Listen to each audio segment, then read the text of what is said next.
ყოფილ ვოლგოგრადის ქუჩის 2 ნომერში მცხოვრები მოსახლეობა დახმარებას ითხოვს. ორსართულიანი სახლი, სადაც 4 ოჯახი ცხოვრობს, მთლიანად ამორტიზებულია. მოძველებულია და მწყობრიდანაა გამოსული საკანალიზაციო ქსელი, შიდა კიბეები და შენობის ფასადი. მაცხოვრებლების თქმით, ბინაში განთავსებული ძველი ბიბლიოთეკა ანტისანიტარიის კერას უქმნით. ბინა ავარიულ მდგომარეობაში არის. იზახოდენ აყრაში იქნება და საერთოდ არ მოუგიდები არავის ხელი. მიმართე მერიას, გამიკეთეთ კალიდორი მეოთხარი, კიბეები გამიკეთეთ, მომიწესრიგეთ და ყურადღება არ მოგვაქცია არავინმა. მერე ის შენობა მემენგრ, დეინგრა მთლიანად იყო ქალაქის მერე მაშინ გიორგი იყო თევდორაძე და გამიკეთა რომ არ ჩავცვინდით. თუ გადავარდებოდით სახლიდან. არა, სახლის ნაწილი. კიბეებზე არ მოგვაქცია ყურადღება. დაბლა დახურულია ეს ბიბლიოთეკა არ არსებობს, მაგრამ 20 წელიწადი არ უმუშავია მაგ ბიბლიოთეკას. შეღრილია ეს დამპალი წიგნებია თუ რამე ოხრობა, შენ ვირთხებით სავსე ამოწ ერთ სახეზეც მიგვინა და ფეხზეც მიგვინა ვირთხამ. შოუშვან ეს ხალხი ვის გაჭირებულია დაცალონ იგი და იცხოვრებს ხალხი და არაფერი აღარ გაჩნდება მე. კანალიზაციის გამოსაცვლელია, ყველაფერი გასაკეთებელი და კედლებია იგერი ჩონჩება კიდე. ძველი ნაშენები რომ სილი და იმითინა კირით. სახსრები რო ქონდეს ასე გავაჩერები და არ გავაკეთებდი, გავაკეთე. აღნიშნულ მისამართზე მცხოვრები ადამიანების პრობლემები ცნობილია თვითმმართველობისთვის, როგორც საბინაო სამსახურში აცხადებენ, საცხოვრებლის საკითხი იმ შემთხვევაში მოგვარდება, თუ კი მცხოვრები მოსახლეობა ამხანაგობას შექმნის, ხოლო რაც შეეხება ბიბლიოთეკის გაუქმებას, როგორც მერიაში აცხადებენ, კერძო საკუთრებაა და თვითმმართველობა მის ფარც ვერ განკარგავს. მე მოვიკითხავ ამხანაგობა თუ შეიძლება მაგათ რომ ამხანაგობა ჩამოუყალიბდეთ ამხანაგობა ჩამოყალიბების შემთხვევაში ყველა ის პრობლემები წყალგანალთან დაკავშირებით გადახურვა იცით რომ მოგვარებული აქვს კიდევ ბევრი პრობლემები ჰქონდათ მაგენსა ბევრი პრობლემები მოუგვარეთ მაგრამ ძირითადი პრობლემა აქვს მაინც კანალიზაციის პრობლემა და საერთოდ ავტოქარხანაში დგას ეს პრობლემა კანალიზაციის სისტემების პრობლემა მაგრამ ჩვენი სამსახურის პროგრამებით ითვალისწინება, გაათვალისწინებულია წყალგანალის გაკეთება, ოღონდ მხოლოდ ამხანაგობების შემთხვევაში. ქვემოთ აქვს კერძო საკუთრების ბიბლიოთეკა, ეს არის ავტოქარხნის, ყოფილი ავტოქარხნის ბიბლიოთეკა იყო, მაგრამ ეს არის ავტოქარხნის რაღაც შეპესია შექმნილი, რომლის ბალანსია და ამდენად ჩვენ ვერანაირად ვერ ვეხებით. ყოფილი ვოლგოგრადის ქუჩის მაცხოვრებლების მსგავსად მოძველებული საცხოვრებელი სახლების პრობლემები ავტოქარხნის დასახლებაში მრავლადაა. ავტოქარხნის მუნიციპალიტეტი ქუთაისში ერთ-ერთი დიდი დასახლებაა, რომელსაც მხოლოდ 3 საბავშვო ბაღი ემსახურება.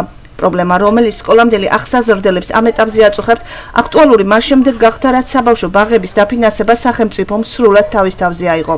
კვების გადასახადის გაუქმების შემდეგ ბაღებში ბავშვების რაოდენობა მიმატა, ჯგუფები კი საკმარისი არ არის. ბაღში ამ ეტაპზე 430 ახსაზრდელი ირიცხება. ეს ამ ბაღისთვის ძალიან დიდია, იმიტომ რომ ბაღი გათვალისწინებული იყო 250 ბავშვზე. შესაბამისად, გადატვირთულია ძალიან ბაღი. განაწყენებული მშობლები კი ძალიან ბევრი არის. დასახლება ავტოქარხნის ძალიან დიდია და შესაბამისად მშობლების რაოდენობა, ვისაც სურვილი აქვს ბავშვი საბავშვო ბაღში ატაროს, მით უმეტეს საბავშვო ბაღი არის უფასო და ყველა პირობაა ბავშვის შექმნილი იმისათვის, რომ იყოს ბავშვი გონებრივად და ფიზიკურად განვითარებული, შესაბამისად მშობლებსაც აქვს სურვილი, რომ მოიყვანონ ბავშვები ბაღში. ჩემს მეზობლად არის ძალიან ბევრი, რომლებთაც უნდათ ბავშვის ბაღში შემოყვანა და ვერ შემოიყვანეს სახლში ყავთ ბავშვები. ავტოქარხნის მუნიციპალიტეტში მდებარე საბავშვო ბაღებში საძინებელი და სამეცადინო ერთ ოთახშია განთავსებული. თითოეულ ჯგუფში კი 40-მდე ახსაზრდელია, რაც გავლენას მეცადინეობის ხარისხზეც ახდენს. ბავშვების რაოდენობა არის ბევრი, განსაზღვრულია უფროს ჯგუფში, რომ მაქსიმალური იყოს 25 ბავშვი. თუ კი რა თქმა უნდა 25 ბავშვი იქნება, იქ ყოველდღიურად მოახერხებ რაღაც კონტაქტს ბავშვებთან ისე, რომ უფრო შედეგიანი იქნეს, იმიტომ რომ ეს არის 5-6 წლიანი ჯგუფი და სკოლაში წამსვლელი ბავშვები არიან და რა თქმა უნდა სკოლისათვის სასურველია, რომ ისინი მომზადებულები მივიდნენ. ადგილობრივ თვითმმართველობაში ბაღებში არსებული პრობლემის მოგვარებაზე სამუშაოები უკვე დაწყებულია. ქალაქს ამ ეტაპზე 3 საბავშვო ბაღის დამატება ესაჭიროება. არის გარკვეული უბნები, სადაც მართლა ხა კატასტროფას ვერ დავარქმევთ, მაგრამ არის ძალიან დიდი რაოდენობა ბავშვების ავტოქარხანა ავანგარდი, სადაც ერთი ბაღია მხოლოდ იმ ხელა ტერიტორიაზე და ყოფილი გორის ქუჩა, რომელიც განტვითავდა ალბათ მე-13-მე-15 ბუხაიძის ბაღებს, მე-17 ბაღს. Ну, რაც შეეხება ხა ნიკიას ტერიტორიაზე არის საშუალება კიდე მივიღოთ თქვა ბავშვები, მაგრამ არის ცოტა ისეთი უხერხული მომენტი, რომ ავტოქარხანაში როცა ცხოვრობს, ვერ ვაიძულებ თქვა, რომ გადავიდეს და აუცილებლად ნიკიაზე იაროს. აი კატასტროფა თქვა არ არის, მაგრამ ეხლა როცა 40 ბავშვი და 45 სიით ირიცხება, ყოველდღიურად არ მოდის, მოდის 35-40-მდე ბავშვი, მაგრამ მაინც რა თქმა უნდა, გამოსავალი ის იქნება, რომ ახალი ბაღები აშენდეს. ანალოგიური პრობლემა ნიკიასა და ავანგარდის დასახლებასაც აწუხებს. სულხან საბას გამზირზე მხოლოდ ერთი საბავშვო ბაღი ფუნქციონირებს. დოლარის კურსის ცვალებადობას და ლარის ინფლაციას სპეციალისტები ქვეყანაში ეკონომიკური ზრდის დაბალ მაჩვენებელს მიაწერენ. როგორც ახალგაზრდა ეკონომისტთა ასოციაციაში აცხადებენ, ვალუტის კურსის ცვალებადობა წლის ბოლოსთვის დამახასიათებელია და საგანგაშო მდგომარეობად არ მიიჩნევენ. დოლარის კურსის ზრდა ნაწილობრივ სამომხმარებლო ბაზარზეც აისახება. სპეციალისტები პროდუქტებზე ფასების მატებას ზამთრის სეზონსაც უკავშირებენ. დოლარის კურსის მატება და შესაბამისად ლარის გაუფასურება რამდენიმე ფაქტორმა გამოიწვია სავარაუდოდ ერთობლივად. უპირველეს ყოვლისა გახლავთ ის, რომ ჩვენ გვაქვს ეკონომიკური ზრდის საკმაოდ დაბალი ტემპი, საშუალოდ 10 თვის მონაცემებით 1.9%-ს მიაღწია სულ ეკონომიკურმა ზრდამ. გარდა ამისა, საბიუჯეტო დეფიციტი გვაქვს საკმაოდ მნიშვნელოვანი. წლის ბოლოსთვის სავარაუდოდ ყველაზე ოპტიმისტური პროგნოზით მინიმუმ სახელმწიფო ბიუჯეტს დააგდება 500 მილიონი ან 9 მილიარდი ლარი.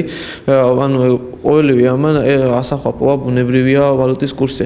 გარდა ამისა, მას დაემატა ასევე სეზონური ფაქტორები, მოგეხსენებათ, რომ ახალი წელი ახლოვდება, როცა უკვე ეს თავისთავად იწევს, თქვათ, ვალუტასთან დაკავშირებულ გარკვეულ ყევებს. რაც შეეხება ვალუტის კურსის გავლენას უშუალოდ სამომხმარებლო საქონლის ფასებზე, აქ ორი ფაქტორი მოქმედებს. ერთი სეზონურობა, რომელიც ასევე იწვევს საქონლის ფასების დასს და მეორე ბუნებრივია საქონელი, როცა იმპორტირებული არის, ის არის შემოტანილი დოლარში, ლარში შესაბამისად ხდება უფრო ძვირი ლარის გაუფასურების შემთხვევაში. ასოციაცია მშვიდობიანი და საქმიანი კავკასია ქუთაისში 2004 წელს დაფუძნდა. ამ ხნის განმავლობაში ორგანიზაციამ კონფლიქტის ზონაში მცხოვრები ადამიანებისათვის არაერთი სასიკეთო საქმე გააკეთა. ბოლო პერიოდში კი ევროპის თანამშრომლობის ფონდის მიერ დაფინანსებული პროექტის ფარგლებში მოაწყო სავაჭრო ეკონომიკური ტურები, შემუშავდა პარტნიორული ქართულ-აფხაზური და ქართულ-ოსური ბიზნეს პროექტები. მეფუტკრეობის პროექტი დაფინანსდა. აფხაზურ მხარესაც სცელდება და ოსურ მხარესაც სცელდება ეს პროექტი. ეს არის ქსელური პროექტი, სადაც ფერმერებს რომელიც ფერმერებს ეხმარება განავითარონ თავიანთი საფუტკრე მეურნეობები. არის ვაჭრობის ხელშემწყობი პროექტი, რამოდენიმე პროექტი. იყო თქვათ ავეჯის რესტავრაციის პროექტი.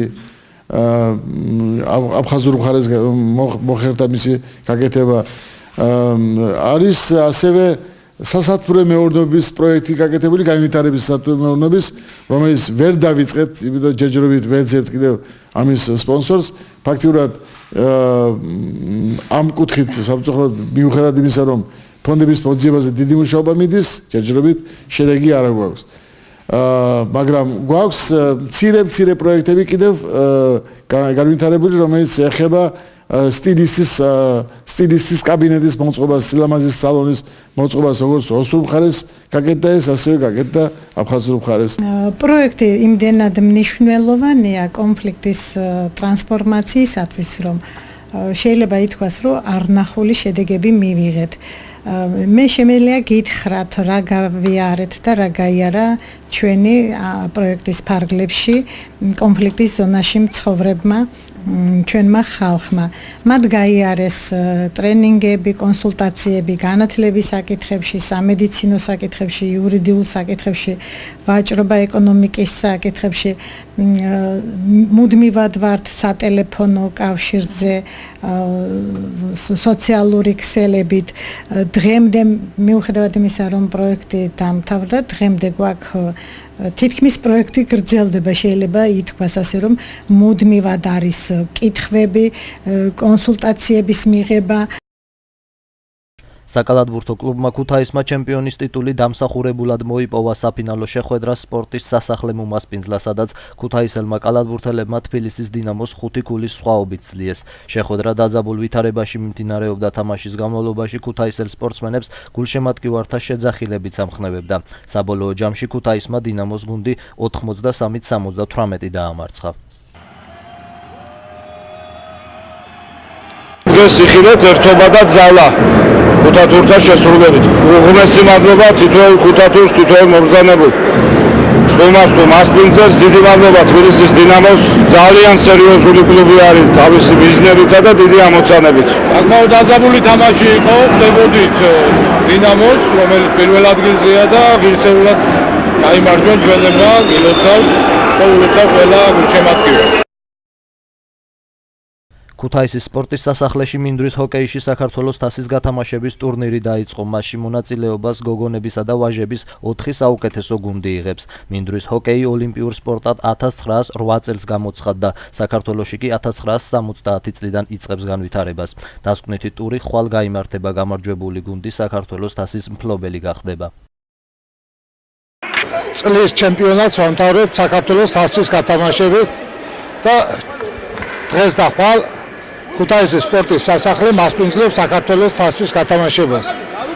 საქართველოს თასის გათამაშებაში მონაწილეობას ღებულობს საქართველოს 4 საუკეთესო გუნდი, როგორც ვაჟებიდან, ასევე ქალებიდან. წლის ყრის შედეგად გამოვლინდნენ ნახევარფინალისტები, რომლის შეხვედრები ტარდება დღეს, ხოლო გამარჯვებული გუნდები ურთიერთშორის პაექრობას ხვალ გაარკვევენ.